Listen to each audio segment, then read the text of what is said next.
The sentence of the second instance in the Superior Court of Bogotá in the case of former President Álvaro Uribe Vélez has finally been announced, and there is only one piece of news.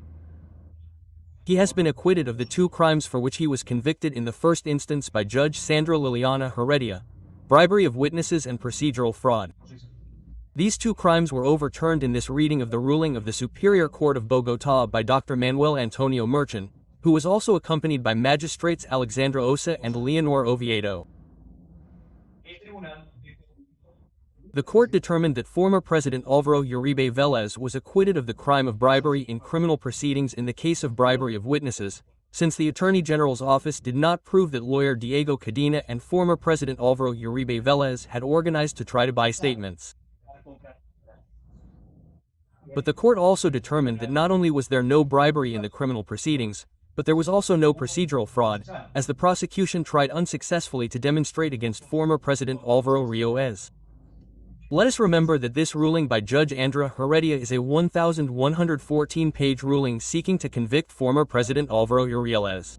And I will tell you something about law. When a judge requires such an enormous amount of pages to be able to indicate that someone is guilty, it is because he clearly has no way of doing so. The evidence is stubborn, the evidence is the evidence, and through it the law is either granted or not. In this case there was no way. That is why the Superior Court of Bogotá acquitted former President Álvaro Uribe Vélez in this, the second instance, and left Judge Andra Liliana Heredia ready to go and take law classes in the first semester at any faculty in Colombia or, in the best case scenario, to do a specialization in criminal procedural law and understand how this works. It is incredible because as they read the ruling, one found that Judge Mercha made it clear that what had been done here were conjectures, assumptions, grandiloquent phrases, all to cover up the insufficient evidence surrounding what the judge intended to demonstrate when she sentenced former President Álvaro Uribe Vélez to 12 years in prison. That first instance came to absolutely nothing. Former President Álvaro Uribe Vélez was acquitted. Now the defense of the alleged victims, including Miguel Ángel del Rio, are announcing that they will go to cassation.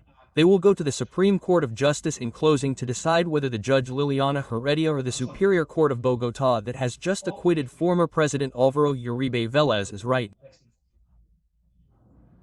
From the beginning, we have said that this was a CFA process. We didn't know how or why former President Álvaro Uribe Vélez ended up convicted, but today justice has been done. Former President Álvaro Uribe Vélez has been acquitted and, even if Gustavo Petro doesn't like it, who has already come out to harshly attack the court, the law is the law and he has been acquitted, and they have done it legally, as it should be. Don't cry so much about it. Study law, analyze what this acquittal by the Superior Court of Bogotá means.